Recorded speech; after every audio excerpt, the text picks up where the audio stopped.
Pastoreando o Coração da Criança. Autor Tedd Tripp. Capítulo 10. Adotando métodos bíblicos. Uma vida de comunicação. Em 1978, nossa família construiu uma casa. Enquanto trabalhávamos, falávamos de coisas que faríamos quando terminássemos de construir a casa. Nos anos seguintes, fizemos uma ampliação, reformamos o banheiro e a cozinha e estamos nos preparando para mais uma ampliação. Não falamos mais em terminar a casa. Entendemos que sempre estaremos readaptando a nossa casa. Sempre haverá uma melhoria a ser feita. Construir nossa casa tornou-se mais do que um evento em nossa vida familiar. Tornou-se um estilo de vida. A comunicação é assim. Uma vida de comunicação. A comunicação não apenas disciplina, ela também discipula, pastoreia o coração dos filhos nos caminhos do Senhor.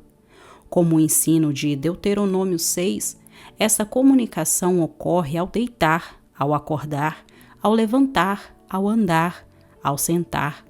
Frequentemente, os pais estão muito ocupados para falar, a menos que algo esteja errado. Um hábito regular de conversação juntos prepara o caminho para se conversar em situações de pressão. Você nunca terá os corações de seus filhos se conversar com eles somente quando algo está errado. Pastoreando o coração. Tenho usado os termos pastoreando o coração para abranger o processo de guiar nossos filhos. Isso significa ajudá-los a entenderem a si mesmos o mundo de Deus, os caminhos de Deus, como o pecado funciona no coração humano e como o Evangelho alcança nos níveis mais profundos na necessidade humana. Pastorear os corações dos filhos também implica em ajudá-los a entenderem suas motivações, objetivos, vontades, anseios e desejos. Isso expõe a natureza da realidade e os encoraja a fé no Senhor Jesus Cristo. Empreender-se o processo de pastorear através de comunicação abundante, rica e multiforme, tal como procuro esboçar neste livro. Os últimos capítulos adicionarão cor e textura ao que tem sido exposto brevemente nos capítulos anteriores. Avaliando o custo. A comunicação honesta, integral e verdadeiramente bíblica custa caro. Conversa perspicaz e profunda leva tempo. As crianças exigem tanto tempo quanto a flexibilidade.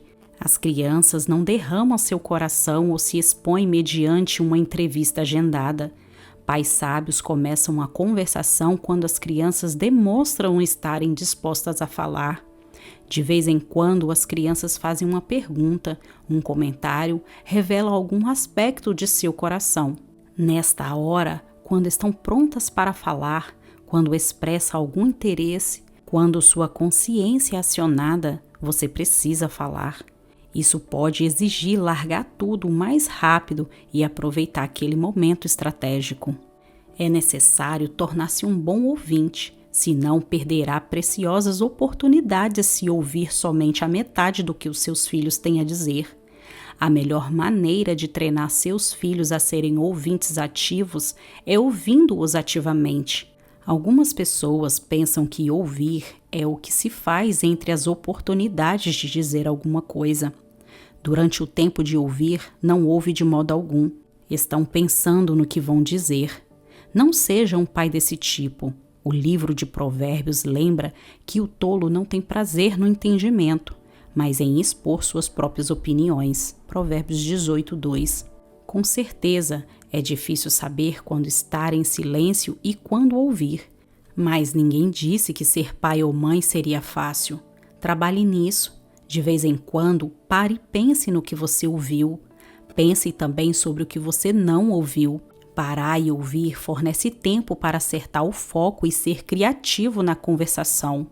A boa comunicação custa caro também a outras áreas.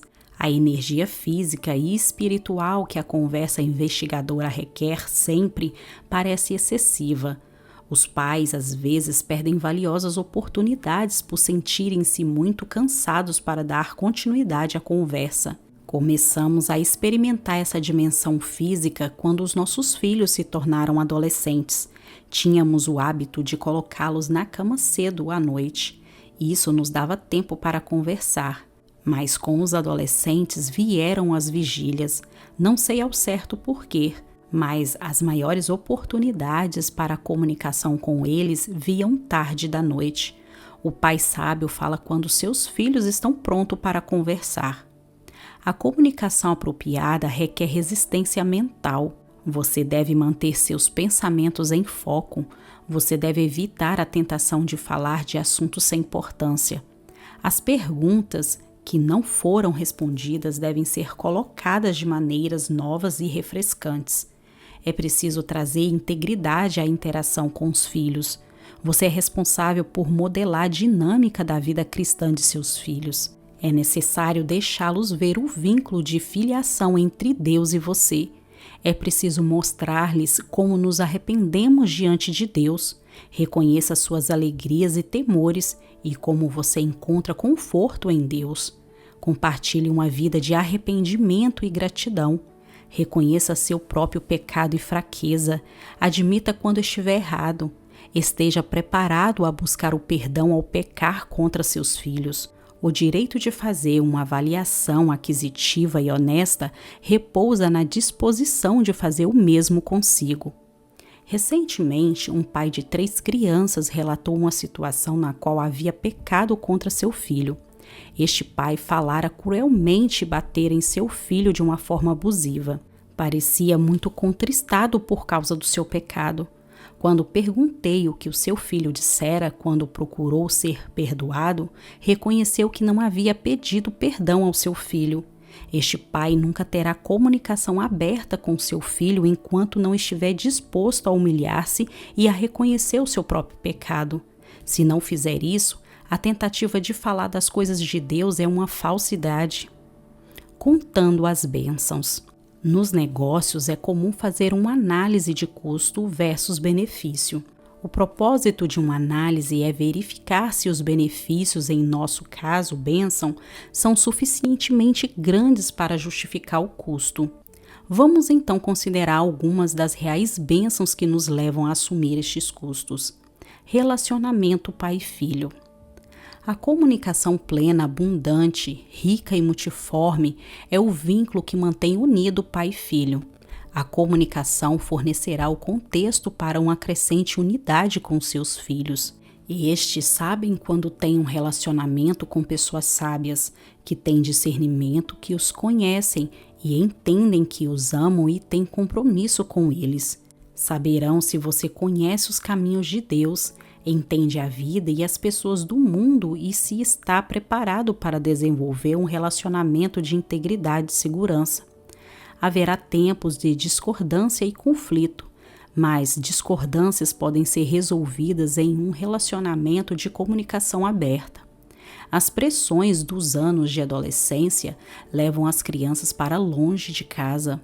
Esta é a hora quando desenvolvem companheirismo com aqueles que os compreendem. Estão procurando por relacionamentos nos quais alguém os conheça, entenda e o ame. Seus filhos não deveriam ter de sair de casa para isso. Você pode oferecer relacionamentos familiares nos quais seus filhos sintam-se compreendidos e aceitos. A atração que as más companhias exercem não é uma razão para praticarmos o mal. A atração das más companhias é o companheirismo. Os filhos desejam ser conhecidos, entendidos, discipulados e amados. Penso sobre a educação bíblica de filhos dos seguintes termos: autoridade, influência e idade. Estou usando o termo autoridade como um significado um pouco diferente. Autoridade, neste caso, denota o que podemos realizar com os nossos filhos porque somos mais fortes, mais velozes, maiores e etc. O que os pais com filhos recém-nascidos podem realizar só por estarem no comando, eles são a autoridade, é simplesmente o máximo. Eles dão as cartas, o bebê pode chorar em protesto, mas a mãe e o pai têm a iniciativa. Mesmo a criança mais nova é de algum modo intimidada pelo tamanho. Os pais podem reforçar fisicamente o comando, eu lhe disse para sentar, e colocam as crianças na cadeira. A palavra do pai é lei porque tem a capacidade física para fazer com que sua ordem seja cumprida. À medida que a criança cresce, a habilidade de controlá-la dessa forma diminui. Quanto mais o júnior cresce e se desenvolve física e mentalmente, mais diminui o que se pode realizar através da autoridade baseada na força física. Imagine a cena. Entro no quarto do meu filho de 16 anos a fim de acordá-lo para ir para a escola e ele diz: "Não vou. O que eu faço?" Embora eu tenha uma pequena vantagem de peso, ele é mais forte do que eu. Mesmo que eu pudesse lutar contra ele e tirá-lo da cama, vesti-lo apesar de seus protestos e colocá-lo no ônibus escolar, tudo altamente duvidoso, o que eu teria realizado? Ele poderia descer do ônibus na próxima parada, e se permanecesse no ônibus, eu não teria garantia de que ele assistiria à aula. Sou grato por meu filho nunca ter feito isso, mas o meu argumento é este. Não posso assegurar a obediência baseada em força física. Minha habilidade de exigir obediência baseada na força física está em decadência desde o dia em que ele nasceu. Embora esteja limitado no que eu posso realizar através do uso da autoridade baseada na força física, meu filho está voluntariamente sob minha influência. Neste quadro, a influência representa a disposição do filho de se colocar debaixo da autoridade por causa da confiança. Esta confiança tem vários fatores. Os filhos confiam em você quando sabem que são amados e há comprometimento para com o bem deles. Quando percebem que são comprometidos, quando têm consciência do que você conhece suas forças e fraquezas e reconhecem que você investiu sua vida no encorajamento, na correção, na repreensão, no apelo, na instrução, no aviso, no entendimento, no ensino e na oração. O filho confia em você quando sabe que durante toda a vida dele, você buscou ver o mundo através de seus olhos e não tem procurado torná-lo igual a você ou a qualquer outra pessoa, mas tem se esforçado em ensiná-lo como criatura de Deus, feita para conhecê-lo a viver em um relacionamento de comunhão e comunicação com Deus, ou seja, ensinar-lhe a finalidade para a qual ele foi criado. O resultado é óbvio, suas palavras terão valor. Que filho fugiria de um relacionamento neste nível? Você tem influência sobre ele. A cada dia que você convive com seu filho, cresce a sua influência. Os filhos aprendem sobre a vida, aprendem a confiar mais em seu pai e em sua mãe. Os pais orientam sobre os relacionamentos e dão sábias sugestões sobre como ser uma pessoa de Deus e enfrentar um mundo que requer conformidade. Eles se esforçam para praticar este processo e funciona porque está baseada na sabedoria bíblica. A cada dia de vida, as crianças crescem em entendimento sobre o cuidado e o amor com os quais seus pais o sustentam. Imagine que eu fosse o conselheiro de maior confiança do presidente do país e que ele nunca tome uma decisão ou faça qualquer coisa sem pedir a minha opinião. Quanta autoridade eu teria no governo? Nenhuma, pois eu não teria um cargo por eleição. Ninguém seria obrigado a me obedecer. Mas que influência eu teria? Muita, mais do que qualquer outra pessoa. O encorajamento de seus filhos na comunicação rica, abundante e plena descrita anteriormente não somente o sustém, mas fornece a possibilidade de desenvolver um relacionamento de unidade e confiança com eles. Preparação para outros relacionamentos. Seus filhos precisarão de habilidades de comunicação finamente aguçadas, adequadas a cada tipo de relacionamento que desenvolverão. Como trabalhadores, quer na posição de empregador ou de empregado, eles precisam entender os outros e expressar os seus pensamentos. Como esposos e esposas, precisam das mesmas habilidades. como consumidores, cidadãos, membros do corpo de Cristo ou pais, em todas as fases e circunstâncias da vida, eles devem aprender a falar com precisão e exatidão. Devem ter a facilidade em ajudar os outros a se expressarem. A comunicação é a arte de expressar de forma santa o que se tem no coração e de ouvir completamente, procurando entender o que os outros pensam e sentem. O lar é o lugar onde se desenvolve essas habilidades. Que grande vantagem as crianças possuem quando aprendem a articular seus pensamentos e a entender os outros. Todas as vezes que carinhosamente você extrai o mais profundo anseio, esperança, pensamento, ideias e desejos de seus filhos, você se torna um exemplo de como servir nessa importante área do relacionamento. Compreensão plena da vida. A comunicação sensível com seus filhos capacita-os a entenderem a complexidade da vida. Eles aprendem que a vida tem a ver tanto com o mundo dos sentimentos quanto com a das ideias. Isso significa entender a si e os outros.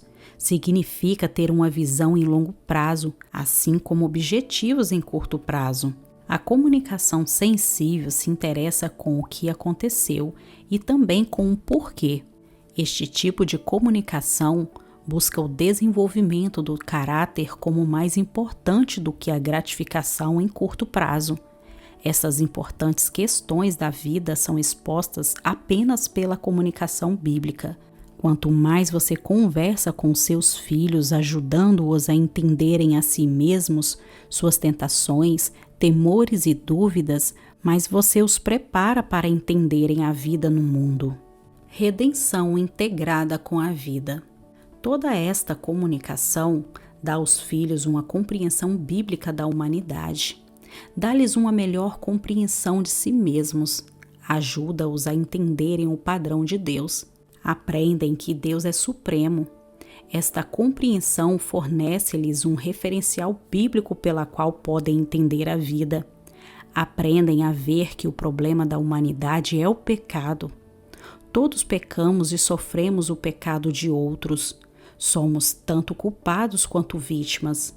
Por esta razão, toda a vida precisa ser vista em termos da restauração redentora de Deus sobre o homem. Eles têm a satisfação de suas necessidades mais profundas através de conhecer e amar a Deus, encontrando nele graça, poder e plenitude. Toda a vivência é realizada através do poder e da graça do Evangelho. Cristo é relevante em todo lugar e em todas as coisas. Dessa forma, as crianças recebem um referencial pelo qual podem filtrar os eventos da vida quando você não estiver lá para oferecer ensino e direção. São treinadas para se tornarem independentes e tomarem posição própria sem o apoio paternal. Que melhor treinamento existe do que equipar seu filho para entender a vida através do referencial bíblico da redenção? Os filhos podem ir à universidade e desenvolver relacionamento de sustentação, tanto com seus colegas estudantes quanto com a comunidade cristã.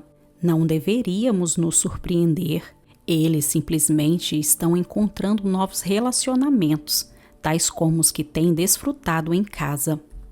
Vale a pena o custo? Sem dúvida, outros benefícios podem ser deduzidos. Os benefícios são grandes. E quanto ao custo? Todo pai deseja o melhor para seu filho. Com toda certeza, essas coisas têm grande valor. O custo é grande. Significa estar disponível e completamente engajado na arte de ser pai ou mãe. Há uma forma simples de saber o custo da comunicação profunda e plena. Considerar a paternidade ou a maternidade como uma das tarefas mais importantes enquanto se tem os filhos no lar, este é o seu chamado. É necessário criar os filhos no temor e na admoestação do Senhor. Não se pode conseguir isto sem investir em si mesmo e em uma vida de comunicação sensível, através da qual se ajuda os filhos a entenderem a vida e o mundo de Deus. Não há nada mais importante. Você só tem uma breve parte da vida para investir em si mesmo nessa tarefa. Tem somente uma oportunidade de fazer isso. Não pode voltar atrás e refazer. Vivemos em uma cultura em que há oportunidades de fazermos coisas nunca ouvidas na história. Diariamente nos vemos diante de diversas oportunidades. Há muito mais do que poderíamos fazer. Portanto, devemos priorizar. Para cumprir bem a tarefa de criar filhos, esta deve ser considerada prioritária, ou seja, o seu chamado principal. Ser pai ou mãe significará não poder fazer todas as coisas que poderia fazer se não criasse filhos. E isso ocasionaria deficiência em sua atuação no campo de golfe, por exemplo. Poderá significar que a casa não parecerá com um quadro de revista Casa Cláudia. Poderá ter um impacto sobre sua carreira profissional ou sobre sua ascensão na escala à liderança do clube de vizinhos na sua comunidade. Poderá alterar o tipo de amizade a serem escolhidas e a disponibilidade para desenvolvê-las.